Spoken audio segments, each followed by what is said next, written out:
Hey, Andrew. Hey, Justin. I want to start this episode by just saying thank you to all of our AudPodience. The last couple of times we've been at the Odd, we have felt the love. Like so many people coming up, saying hi, saying hey, saying they love the pod. Last night, we're recording Wednesday night before the London game. Spoiler for later. Where's kind of spoiler? No London recap. We were at the Erie game on Tuesday night, and it was taco in a bag Tuesday. Teddy bear taco in a bag. I was wondering if you were gonna go where I thought you were gonna go with this. So Andrew and I were like, we want to try the taco in a bag. So we get the taco in a bag, we grab some forks, and then we try and find a secluded corner because there's no elegant way to eat a taco in a bag. No, man. It's like we literally slinked off to eat little goblins of Dorito taco bags. Yeah. And of course, and again, we appreciate it, but it was we were trying to be slightly hidden. And that was the most people came up to us in one go saying how much they love the pod, which we super appreciated. It was awesome. We also had so much sour cream in our beards. I'm so sorry. One of you came up and was like, hey, boys, love the pod. And I was like, oh, great, thanks. And I turned and looked at Justin, and Justin was like, just sour cream all over your face. And I was like, great, cool, awesome. Yeah. So anyways, thanks. So that happened. Thanks for the love. Overall, it was great. Overall, it was great. Taco in a bag, awesome. I thoroughly enjoyed it. I did not feel great after, but I really enjoyed the experience. I only ate about half of it, and I felt okay. Yeah, I think you made the right call. It's not a great sharing item, but it's definitely a share size. Yeah, if you can share it with someone you trust and love and loves you and won't judge you, I would suggest doing that. Yeah, and there's going to be some saliva. That's the name of the episode right there. There's going to be some saliva. There's going to be some saliva. Welcome to the AudPod, where we're talking Kitchen Rangers hockey with the oddballs themselves, Andrew and Justin. Take it away, fellas. As we said, we are recording prior to the London game, so we're going to jump right into these recaps here so that we can go off and watch the London game. We will recap it next week. See, there's going to be a weird backlog because there's going to be next week we're going to recap the London game, but we're also then going to miss the Sioux game because it's on a Wednesday night. Yeah. It's just too tight of a turnaround for us to have a Wednesday night game and get the pod out for Friday. So next week we'll talk about London. Yeah, unless there was somebody who wanted to be our full-time producer for no pay. Well, I mean, we'll probably give. We don't get paid, so we'll probably be rights in the company, so then they can cover some of the debt that we have on the pod. Yeah, exactly. Yeah. You don't want to own part of this pod. It's in the red. Real in the red. The books. We tried to cook the books and we made them worse. Yeah. It's like that musical. I don't know if there's a crossover with musical theater and the AudPod listeners, but the producers, where they oversell percentages of the show because they want it to be a flop. Yeah. And I won't spoil it for you, but go watch it. And that's what we're going to do here at the AudPod. We're going to oversell our percentages. That's a great, the movie with, what's his name? Matthew Broderick and Nathan Lane. Nathan Lane, that's who I was thinking of. But yes, also Matthew Broderick. Yeah. It's a great movie. Yeah. It's a good version of the producers. I've seen a couple, and that's absolutely, it's really good. Go watch it. It's an oldie at this point. I think it was 2000s. It is, right? Yeah, it's and there's also an original version. Yes, that's very old. That's also good. Yeah, and it's also very good. I think it's a good script and a good musical. Yeah, I think so. I think it stood the test of time. Perhaps got something there. Okay. Comment if you want to see Justin and Andrew in a version of the producers. And if we've lost you, well, yeah. I don't know. Add it to your movie list. Yes. Okay, so Friday night, as we talked about last week with Brandon Caputo, he came on to talk to us about the Niagara Ice Dogs. And then we faced the Niagara Ice Dogs on Friday night. And then Sean Fafaro, former friend of the pod, now AudPod correspondent, stole our spot and also interviewed Brandon Caputo. So, thanks, Sean. Sean is still holding the Andalorian thing. I know. He's still holding the grudge, the Andalorian I know. grudge. If you don't know, we unknowingly claim to have invented the name. He has a timestamp where he coined the phrase first, and now he's just stealing all our material now. He is literally of like the Kitchener Rangers lore. He is the George Costanza's wallet of receipts. Like, that is Sean. He has every receipt he's ever That's put true. out. And now he has an odd potty, and he wants another one. He does want another, but yeah. Well, we'll see. We'll see. We'll see. All right. Okay. Niagara. We won. Kitchener. We won 6-3 at Back home. on topic. Yeah. We did. It was a strong showing from the boys, especially in the first period where they outshot the Ice Dogs 16-6, which was good. It was just positive that, these quick starts and good efforts and all around. However, they were down 1-0 pretty early in this game. Yeah. On a power play goal by Kevin He, who is a great player out of Niagara and one of their veteran leaders, their captain. Have we ever heard of Kevin He before? Yeah. I believe it's he is him. He is him. He is him. Is every caption. Sounds over and over and over. Yeah. Is every caption. And then 10 minutes later, literally 10 exact minutes later, Alexander Bilecki scored his 5th, count them, 1, 2, 3, 4, 5 of the season. That's right. I'm not AI. I have 5 fingers. Assisted by the kid, Evan Hedrick, and Jakub Kromiak. Yes, Evan Hedrick on the score sheet, gets the assist, gets out of the funk. That's it. The bad juju's gone away. We're feeling good about this. It's tied 1-1. And not to be. A couple minutes later, Ryan Robrick puts the Ice Dogs ahead. And it's kind of like, all right, 2 power play goals for the Ice Dogs. Yeah, that 2 power play gols for the Ice Dogs. It was like we went like 6 games with only 1 power play goal against, and now 2 in 1 game.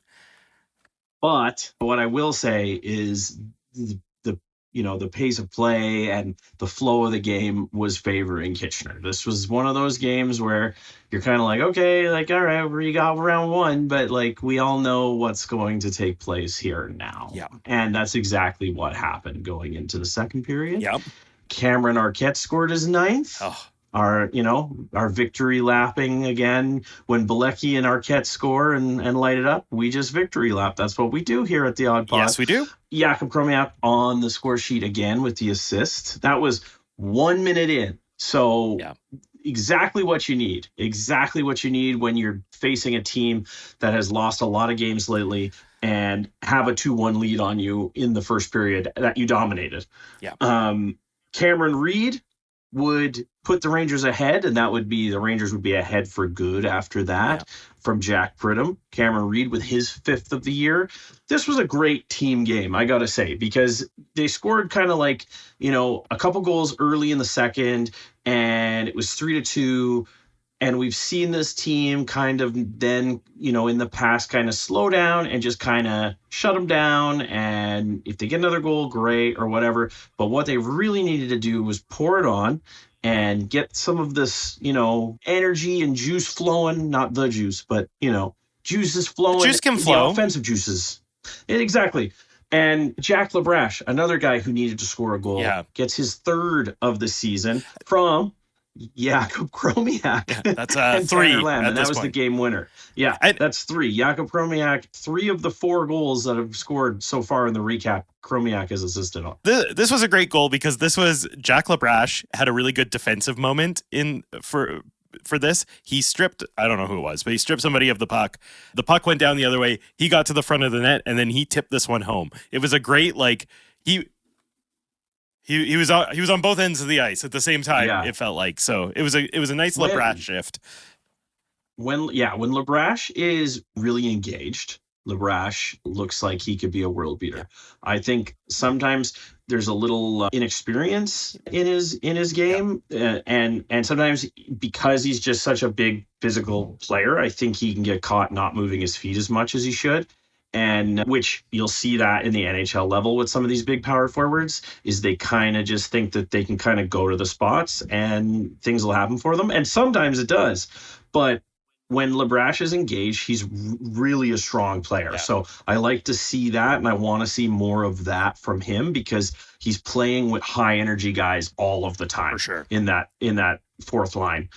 Cameron Reid gets another one, which was huge. I mean, Cameron Reid had an incredible game. He had 2 goals. This was the quote-unquote insurance goal, but what was significant about it was on the power play, Yes. which was good because they need to get the power play going. I mean, it's just been streaky, just like last year. It's been a weird year for special teams. Like, for them to give up 2 power play goals and then to give up a third power play goal in this game in the third period. We have started the third period, by the way. That Cameron Reid, his 6th of the year, was scored in the third period on a power play. And then they do give up a power play. So they gave up 3 power play goals, but it was kind of weird because the penalty kill has been so good.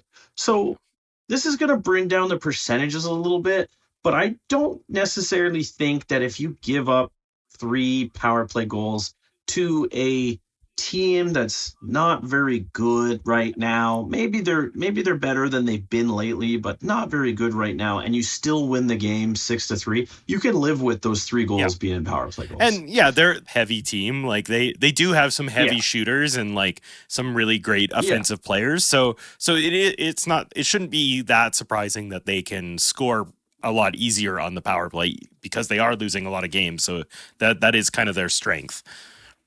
It's true. And Ryan Robrick had 3 points in this game. He had, and so did Riley Patterson. Riley Patterson had 3 assists, and funnily enough, 3 secondary assists. So I guess it's really good when the puck comes off his stick for Niagara. And Ryan Rubrick had a goal and 2 assists. He's just a powerful player. I would be very surprised if he doesn't go extremely high in the draft. Yeah. I think he will. He's projected as one of the highest to go for NHL scouting. And this was a Liam Spencer goal. Like I said, the power play was clicking for Niagara, but not much else, to be honest. Yep.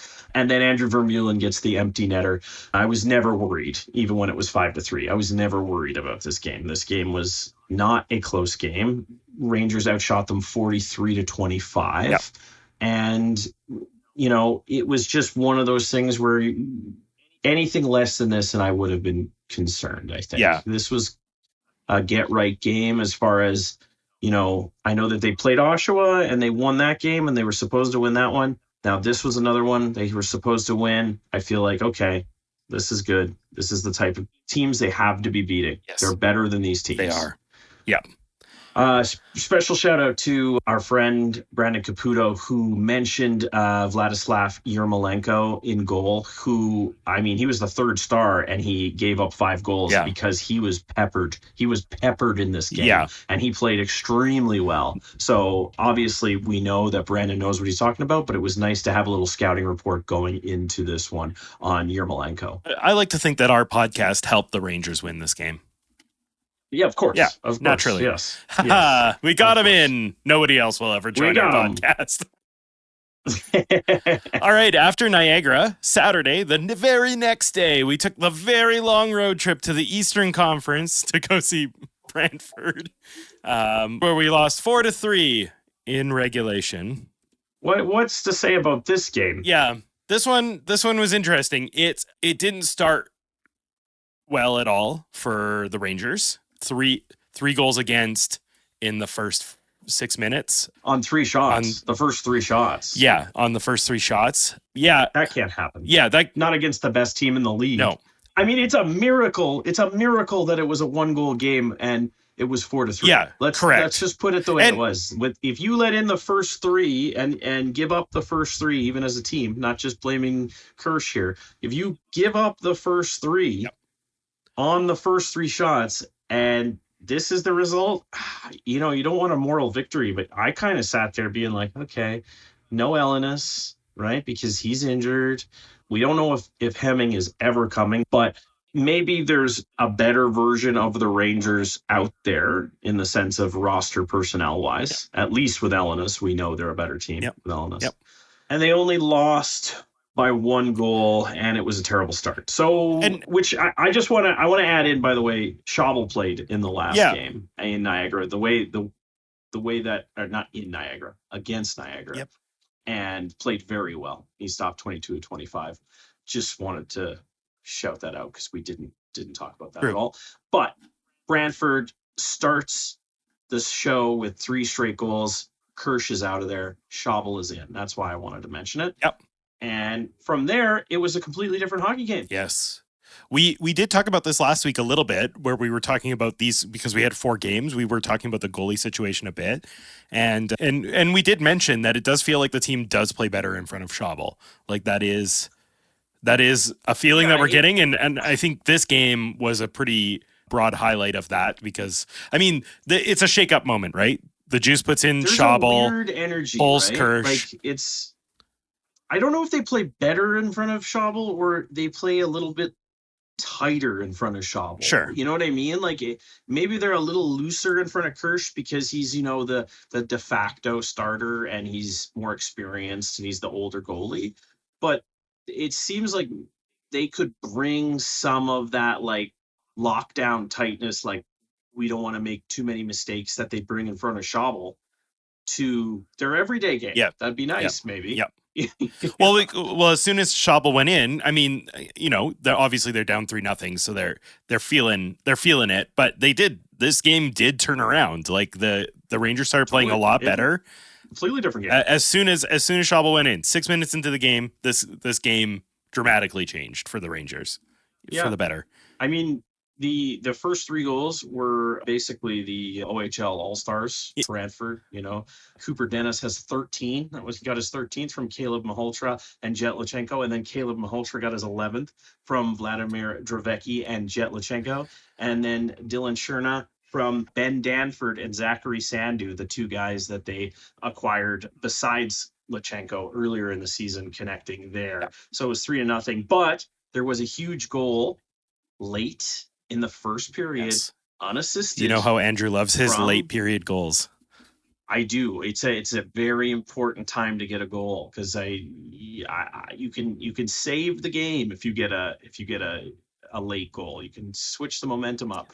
Avery Anstis scores his 3rd of the year. Anstis is just a dog, Like, I know we're playing the Bulldogs, but Anstis himself is a dog. Yeah. And we gotta shout out Avery Anstis's family, specifically his dad, for bringing us steel poppies, because we said on our Remembrance Day episode that we lose poppies all the time and that we want the permanent pins for our coats, and we have been delivered beautiful permanent pins so we can always rep the poppy and never worry about losing them.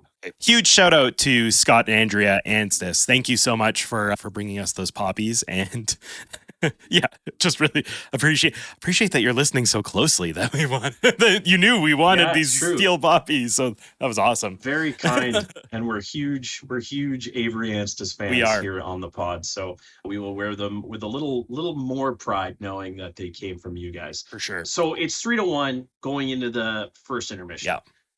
Can't imagine that was fun being in the dressing room that intermission. Mm-hmm. Which might be foreshadowing for later for the next recap. But they come out, and 6 minutes into the second period, Christian Humphreys, Angry Humps, Motivated Humps, scores his 10th. Yes. So now it's 3-2. Now it's we're rolling, and just like that, 2 minutes later, Luca Romano scores his 7th from Tanner Lamb and Carson Campbell. These are all even strength goals.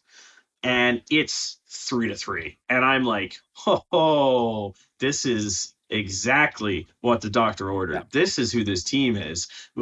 We just came back again. Season opener, we came back from 3-0 on these guys. We didn't have our big guys. They didn't have their big guys. And here we are. They got their big guys. And we're actually missing one of our most important pieces. And we just came back 3-3 on these guys. So I felt really good about this. The shots were pretty even generally in the game. Kitchener really kind of, I thought, took over in the second period. However, I mean, they were desperate, but I also felt like they weren't, for lack of a better term, stupid about Yep. it. It was calculated desperation, and they just kept pushing and pushing, and now it's 3-3, and you're going into the second and going into the third, and you're feeling really good. What I will say is the refs put the whistles away in this one for the most part. Yep. There was only one fight. Lachar and Bolton had a fight, and two minor penalties. Hedrick and Malhotra had penalties. But neither, so it really, and those were didn't factor. those were offsetting. So Didn't factor, Yeah. exactly. Yeah. Did not factor at all. So let's talk about the third period a little bit, Justin. Yeah. I thought that the Rangers had some chances to win this game, or at least go ahead Yep. and take the lead. Yep. And I felt like ultimately you're going to trade blows with a really, really strong team, and it just didn't go their way this time. Yeah. And I think it's mostly because they put themselves in an 0-3 hole to start the game. Yeah. You know, Adam Juracek scores his ninth of the season, 9 minutes into the third period from, who else? Cooper Dennis and Caleb Malhotra. Yeah. But you tip your cap, kind of, it's like, well, we didn't play our best game. And we said in the last episode, they have to play a perfect game. Well, the opposite of a perfect game is letting in the first 3 shots. Right. You can't do that. Yeah. And I'm not crushing Christian Kirsch here. I'm just saying that there were defensive breakdowns. It looked sluggish as it has in the past, and it just, you got to get a better effort out of your goalie. You got to get a better, you let in a quick one, you got to answer back on a team this good, not just kind of chase the puck around and give up 2 more quick ones. Yeah. That's as simple as that, and I think they know that. So. Well, they snapped into gear. They snapped into gear 6 minutes into this game, and it was like, unfortunately, they were in such a big hole at that point that it was 6 minutes too late. Yep.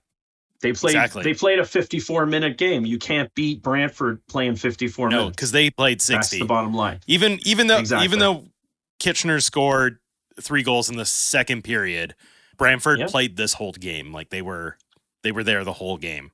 So. Oh yeah, Brantford didn't have a bad game at all. No. Like it wasn't like they just took their foot off the gas. They, Schabel played lights out. Yes. Like lights out. Yep. He stopped 17 of 18. This wasn't a high volume game for either goalie, but those it was dangerous chances. A++ chances. Oh yeah, it really was. Yeah. Oh yeah. You look at the OHL page for I'm not going to count them up, but it's like there's a lot of dangerous chances for only being an under 50 shot game. There's probably like 30 dangerous chances. So that was just this game. It was like pure danger the whole time. Yeah, Schabel played great. Truly.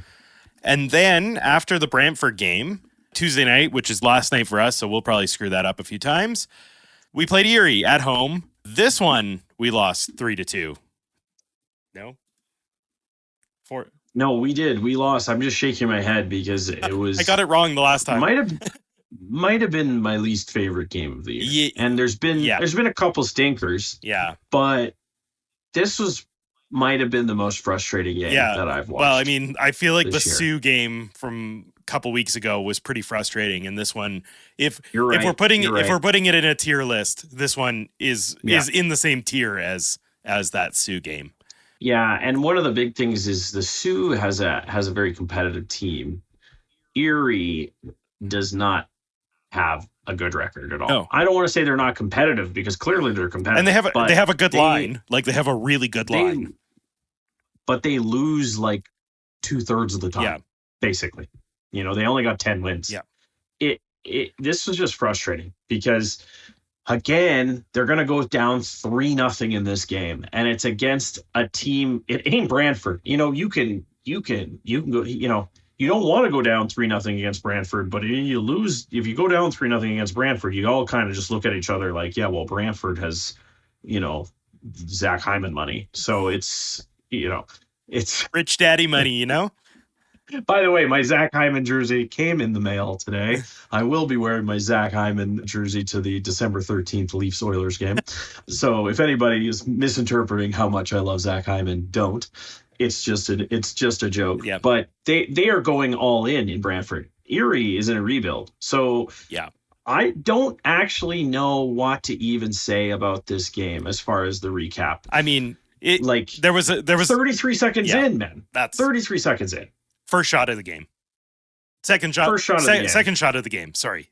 It was second. Yeah, sorry. Yeah, it was because so there was, I will say, the first shot of the game was a very uncomfortable rebound that was given up. Yep. And then right after that, there was a goal scored, and it was that high glove right over here, right? Top shelf, bar down kind of situation.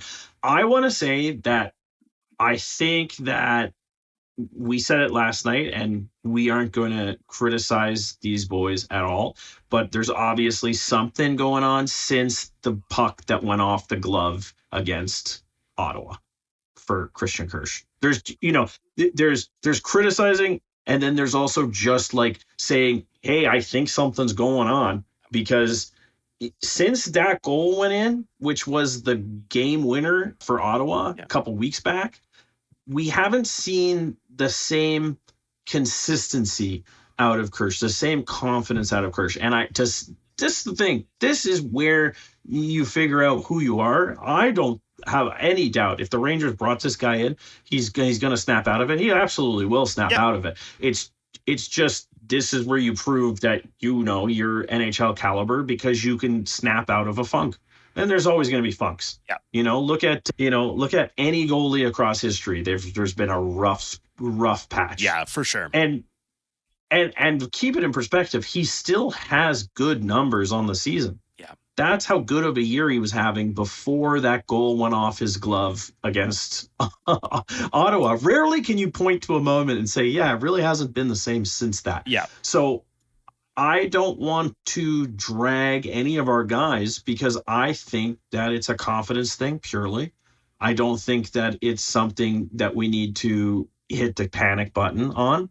I think it's, maybe you got to ride Schabel a bit more than you would have maybe thought you would have, but whatever. Like, Kirsch will be back. Kirsch is Kirsch. We know who Kirsch is. Kirsch isn't this guy. Yep. So he'll be back. He'll be back. This was the teddy bear toss game. Which was extra pressure. It was a pretty intense start to this game, because obviously, yes, Erie scored 33 seconds into this game. Then they scored 8 minutes later, and then they scored again halfway through the second. And then it was like, okay, we're not getting shut out on teddy bear toss night, right? Like, right. Yeah. But then 2 minutes and 45 seconds, math is hard, left in the second period. Who else? Jack Pridham. Laser. Yep. Laser. Jack Pridham. Don't know why more people weren't picking him to be the guy to score. Who did you pick? And you know what? I picked Humps. Yeah, I picked Anstis. Yeah, but I think the odds-on favorite would be the guy with the most goals on the team. Yeah. Jack Pridham. He has 12, and it's weird to say, but I think Jack really needed a goal here, even though he has the most goals on the team. I have next to no criticism of Jack Pridham's game this season. No. There's one note I would bring up. I would like to see Pridham. So you do have some criticism for his game. That's why I said next to no. So next to none. So I have one thing, and it's, I sometimes don't think he trusts how good his shot is. Yeah. His shot is incredible. Yeah. Like, he can score further out than most people can score at this level. Yeah. Like, and I think sometimes he makes a really nice read, a good pass to someone who might be in a better position, which makes total sense. And you'd never criticize him for that. I just think honestly, I'd just like to see him shoot more, because he just can bury them. He picks perfect pretty much anywhere. Yeah, because we've seen him. Last night we saw him hit the crossbar from the top of the circle on the far left side. Like, he was not close to the net by any metric, and he beat Erliden. Had an unreal game last night. Erliden, he had the save of the week, and then he had a better save. Like, in the second. Yeah, He had the save of the week in the first period, and then in the second period, he had the save of the night. Yeah. He had the save of the night. Then he had the save of the week, and then after that, he had the save of the week again. Yes, he was unbelievable. Erliden had an unbelievable game. He was so good, and yes, Jack Pridham beat him from the top of the circle over his shoulder. Like, and not only that, scored twice in this game. He also scored two goals in this game. He could have had a hattie. And he beat him a third time, and he could have had a hattie, exactly. So when you've got a goalie who's literally goalieing your entire team, it's one of those things, again, you tip your cap a bit because Erliden put on a show. I mean, it was... and I have to blame you because you brought a Dominic Hasek rookie card into the arena for my birthday and my belated gift. I was very appreciative. And I took it and I had it in my pocket the whole game. And then Noah Erliden put on a clinic that was... Dominic Hasek night, for sure. Hashekian clinic, yes. It really was. Hashekian clinic for sure. It was frustrating, but it was impressive. And Noah Erliden was only named the third star because I guess Dylan Edwards had the game winner and an assist. But honestly, I would have given it to Erliden because Erliden was one of the best OHL goaltending displays I have seen. Yeah. We talked like this game, the Rangers were super sluggish the whole time. There was like no intensity throughout the entire game. Even when it was 3-2, even when it was close. Yeah. But they still had like ample opportunities to win this game. Like even in their sluggish state. They outshot them. Yeah, they outshot them. Yeah. They outplayed them, I felt, in at least a period and a half. I agree with that. Yeah. I agree with that assessment. Yeah, the last period and a half, they outplayed them thoroughly. But even when it was 3-2, which again, they scored in the third period in the first minute on the power play. Jack Pridham scores in the third period, and it's 3-2. And now you're thinking, okay, now the boys are going to turn this on, and we're going to get the win out of here. And it was just it was lumpy. I don't know how else to describe it, but it was lumpy. It was like that bad gravy at Thanksgiving. Exactly. Yeah, because they pulled Kirsch. They did all the right things. They pulled Kirsch when they had an offensive zone draw. They called the timeout. They drew up the plan. But it was just there was a little bit of juice missing. Yeah, it was just a flat game. Yeah, it was. Yeah. Yeah, and it didn't help that Noah Erliden, was doing crazy things in net when they did have chances. Yeah, so I mean, I think that it probably wasn't fun to be in that locker room in any of these intermissions or post-game. Yep. We heard from UC in the post-game saying that he didn't like anything about this game. And I understand because the Rangers are a much better team. Yep. And they could have still won this game, but you've got guys, and I'm not calling anybody out by name, but there was guys who were gassed, who were not line changing. There were guys who were floating around in the offensive zone. There were guys who were, beautiful passing, beautiful cycling of the puck. It's too slow. Yeah. When you got a goalie who is absolutely on fire, you got to create chaos. There was nobody in front of the net the whole time. Like they were boxed out. Yeah. They're just boxed out. And I don't know if that's a case of like, we got a lot of skill on this team. We don't have a ton of size. We don't have like that, quintessential power forward, but somebody's got to take that role. Yeah. Somebody's got to go to the front of the net and just make it difficult for somebody like Noah Erliden to score. To stop the puck. Yeah, to see. It's easy to not call guys out by name because I wasn't really impressed with anybody. Yeah. It was just one of those games, right, where you were just kind of like, what's going on over there? Like, do they know that there's 28 seconds left? Like, it was kind of like, it did feel like that. Like, you're psych. And don't get me wrong, high skill teams. This happens to. Sure. I'm an Oilers fan, and I can't tell you the amount of times it'll be late in the game and they're looking for a goal and it doesn't feel like there's any intensity there. And I'm like, because you're trying to set up the perfect play. It doesn't exist. It's not. This is not the time. Yeah. So just go hard, make something happen. There was a few moments. It just felt lumpy, like you it's said. fine. It was the bad gravy. Yeah. Bad gravy game. Bad gravy game. Yep. There it is. Okay, tonight we are facing London in London. That game is about to start. Kirsch is starting tonight, so that'll be interesting to see how he does. Weston Cameron is back tonight, which is exciting. Yeah. Nice to see him back in the lineup. So we'll talk about that. And we're saying tonight, but we mean Wednesday. You're listening on Friday. Yeah, you know the outcome of this game, but that's what's coming up. So those are nice things to see. We'll recap this game next week when we reconvene. But Andrew, this does mean we got to do a good, bad, and ugly this week. And so what is your good for the week? Oh boy, what is my good? You're starting with the hardest part. I always find the ugly the hardest part. So my good, well, sure, but I'm just saying for this week, I'm just going to say the good for me was seeing Rangers Nation come out for the teddy bear toss and support that cause. And we had almost 10,000 teddies on the ice. It was like 9,800. Oh, it was like 10 short of 10,000 or something. So close enough. 9,989 or something. I felt bad. I was like, you know what? We should have just brought like 40 teddies and just dumped them on Mike Farwell. Yeah. Yeah. Which, by the way, I let him know he still hasn't been thrown on the ice in 30 years of the teddy toss. But you and I'm actually going to stop and start working out as soon as this podcast is over. Oh, finally. So that, because it's the 30th anniversary of the teddy toss, we're throwing Mike on the ice next year.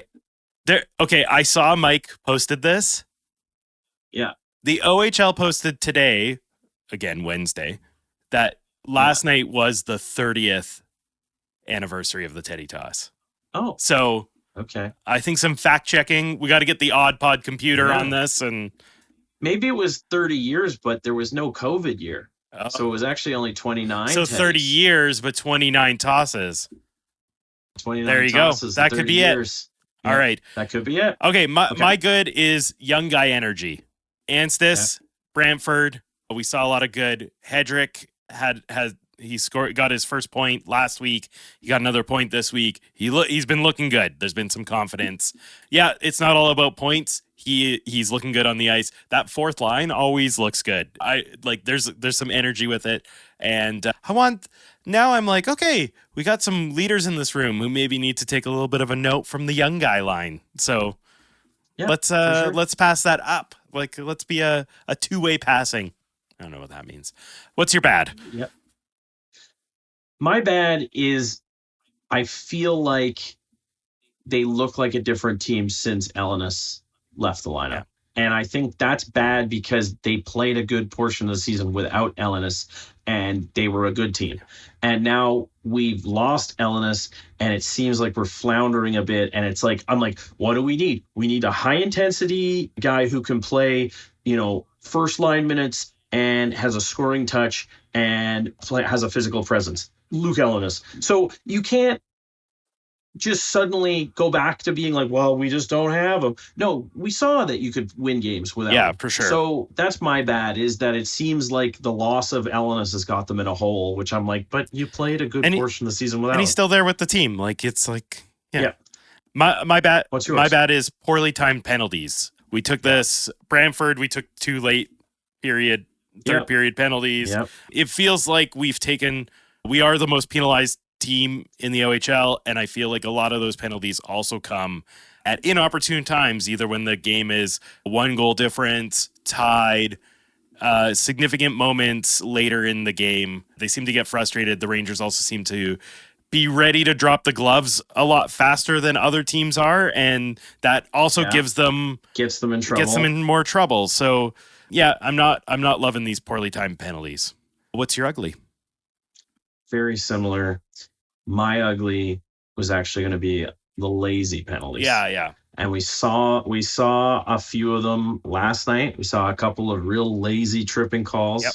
I know there was desperation, but it's also, get your stick out of the feet when you're trailing. Like that's just don't, guys are going to go down so easily. Yeah. So I was just frustrated. It didn't happen in the Brantford game, but, I could have picked, the start of the Brantford game as an ugly. There was a double ugly in this week for me, realistically, but I wanted to look at it because we've talked about it at length on the Brantford start. And I just wanted to say that even against Niagara, there was just some penalties that I'm like, they gave up 3 power play goals, which was fine because they had the lead.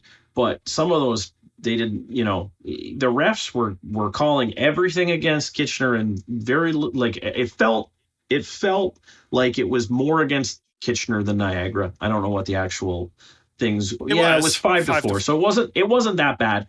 It wasn't that bad. But I just think like clean up your game a little bit. That's all. Just don't be lazy. Just don't be lazy especially when you're winning, and even more so when you're 1 goal game and you're trailing. Just don't be lazy. Yeah. My ugly is intensity. So starts of games, like especially that Erie game in the third period. Like, you're down 1. You could score 1. You just gotta.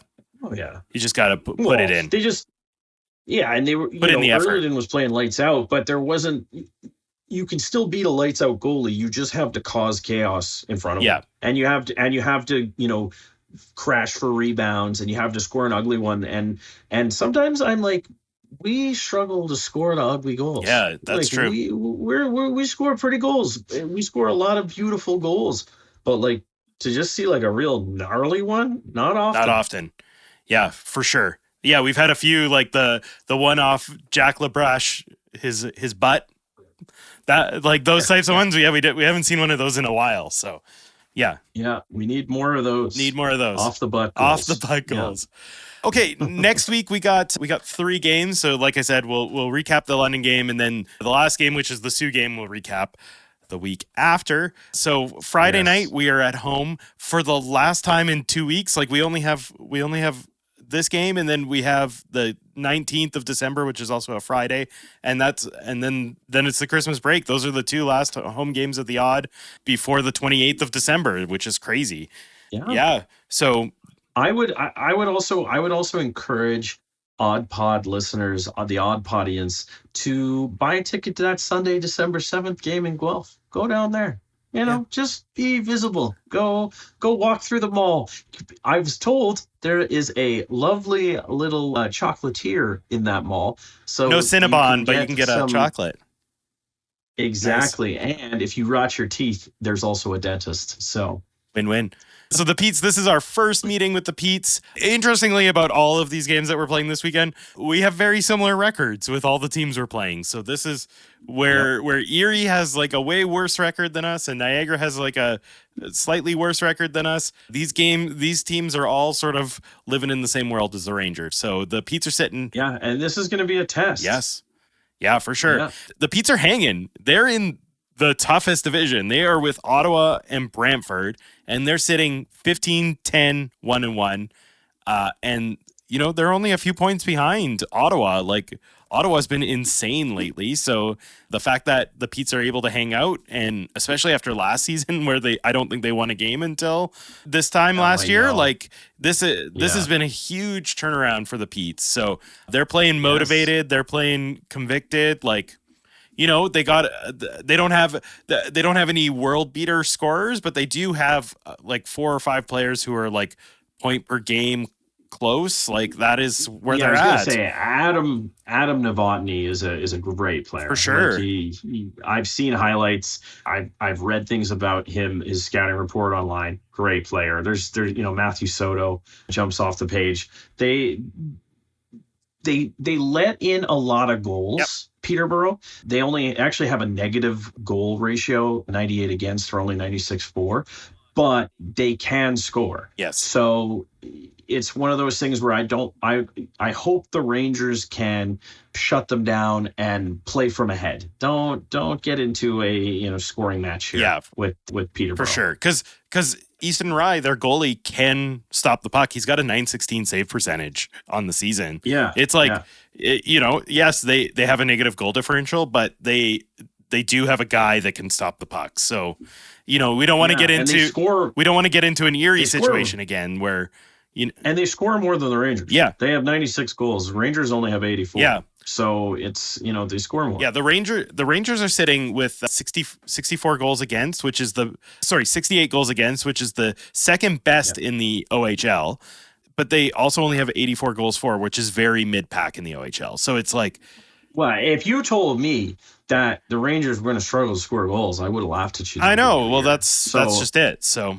Yeah, it's just a strange. It was like we go back to it. Yes, the goaltending of very late has been a little like, but that has not been the story of the season. No. The goaltending and the defense has been good. Yes. So we just got to get the scorers going, and we have to get them going early in games. Yes. Right, like before the 6-minute lead. Yeah. Yeah. Then the next game is on Sunday in Guelph. That's the 7th, the one that Andrew was referring to. Our season series sitting at 2-1. Guelph, we talked about last time we saw them. They're now sans Lachenko, but they've still been playing games, winning games.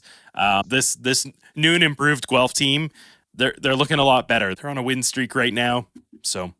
Guelph, they're an up and down team for me in the sense of every time I check in on them, they're either like beating a team that I don't think they should be, or like that, like they beat Windsor and Brampton in their current 3-game win streak, and then they also just like lose games and get kind of like beat up by like teams that should, but like I'm like, who are you? Yeah. So they're a weird team this year. I think that they can catch you sleeping. Yeah. And because they're not a bad team, they're just inconsistent. Ethan Miedema, if I could guarantee somebody's going to have 1 or 2 points against the Rangers, it's going to be this guy, because every game he's played against us, he scores so many goals against us. It's like, dude. Yeah, it's so crazy. Please. He's a great player. He's so good. But shut him down, and let's take this one personally, and let's invade the rink. Let's get a lot of people down there and get down there early, because there is limited parking. Not according to TikTok. Yeah. And then Wednesday next week, we play the Sioux, who I guess has become our nemesis this season. Like, I don't know. We can't beat them. We lose leads with them. Like, it's just they're too hard for us. I don't know why. And you know what? They are 8-1, 0-1 against us in the last 5 years, which is crazy at home. I'm like, who's the Sioux? So we can't beat.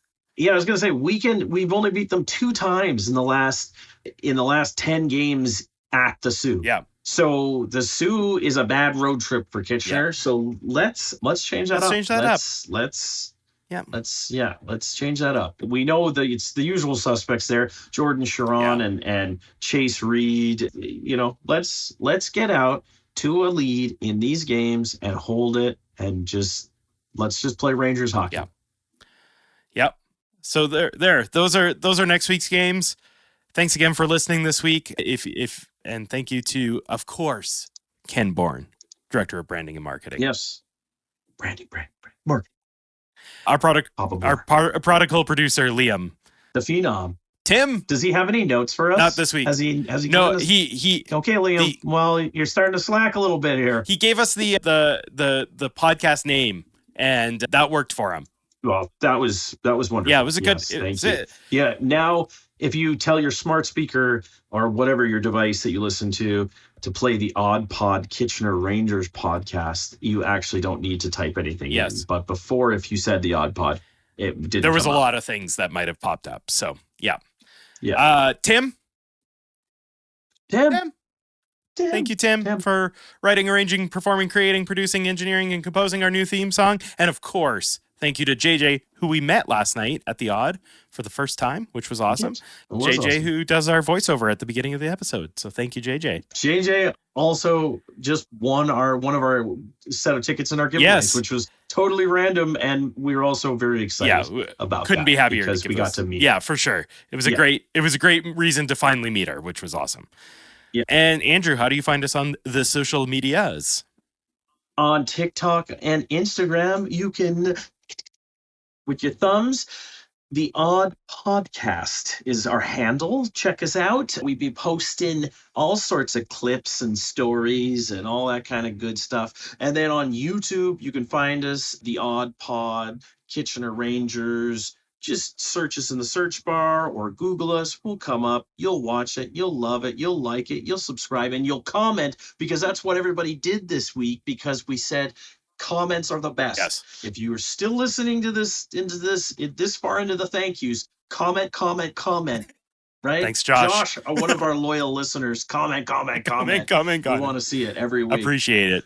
And of course, you can email us at hello@theoddpod.com, because we're cool like that. And we have theoddpod.com is a website that you can make your homepage. It's true. Exactly. You better do it right now. Do it now. And Andrew, as always, do it now. Okay, it's going to be a while for me because I can't go on Friday. But I know. At some point in the future, Andrew, you can find us at a strange little corner eating a taco in a bag at the Kitchener Memorial Auditorium. We'll see you at the Odd. Oh, sour cream on my face. It's so embarrassing.